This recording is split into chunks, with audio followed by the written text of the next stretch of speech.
இப்போ ட்ரெண்டிங்காக போயிட்டு இருக்க அவைத்தம் அப்படின்ற மலையாள படத்தை ஏன் எல்லாரும் செலிப்ரேட் பண்ணுறாங்க? அப்படி ஒன்றும் ஒருத்திலையப்பா. டீட்டெயிலாக சொல்கிறேன், சேனலை மறக்காமல் ஃபாலோ பண்ணிக்கோ. அவைத்தம் இந்த படமானது ஜியோ ஹாட்ஸ்டாரில் தமிழ் டப்பிங்கோட ஸ்ட்ரீம் ஆகிட்டு இருக்கு. கதை என்ன அப்படின்னு கேட்டிங்கன்னா, ஒரு மாவுமில் ஒர்க் பண்ணுற பையனும் வேற ஒரு பொண்ணும் நைட் ஆனால் வந்து அஃபைரில் இருக்காங்க. அது ஒருத்தர் பார்த்துடுறாரு. எல்லாருக்கும் என்ன டவுட்னா, நம்ம ஃப்ரெண்டோட ஒய்ஃப் தான் இருக்கும் அப்படின்னு சொல்கிறாங்க. ஸோ இவங்க ரெண்டு பேரும் கையங்களமாக பிடிச்சிடலாம் அப்படின்ற கதையை நோக்கி தான் இந்த படமானது நகருது. இந்த படத்தில் சொல்லப்பட்ட விதம் வந்து பார்த்தீங்கன்னா, ஸ்க்ரீன் பிளே ரொம்ப சோர்வுடையது.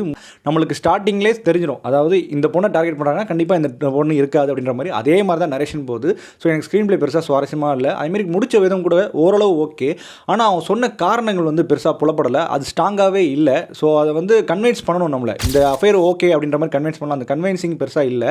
சில காமெடிஸ் ஒர்க் அவுட் ஆயிருக்கு, சில காமெடிஸ் ஒர்க் அவுட் ஆகலை. படம் வந்து ஒரு மாதிரி ஆஃப் பாயில்டான ஒரு படமாக தான் ஃபீல் ஆகுது தவிர்த்து இந்த படம் ஆஹா ஓஹோ சூப்பர் படம் அப்படின்னு ஃபேமிலியோட பார்க்குற படம் அப்படின்ற மாதிரி எனக்கு சுத்தமாக ஃபீலே ஆகலை. என்னை பொறுத்த வரைக்கும் ஒரு ஆவரேஜ் வாட்ச். இந்த படம் எனக்கு மட்டும் தான் ஒர்க் அவுட் ஆகலையா இல்லை உங்களுக்கு ஒர்க் அவுட் ஆகலையான்னு மறக்காமல் கமெண்ட் செக்ஷனில் சொல்லுங்கள். ரிவ்யூஸ்க்கு சேனலை மறக்காமல் ஃபாலோ பண்ணிக்கோங்க.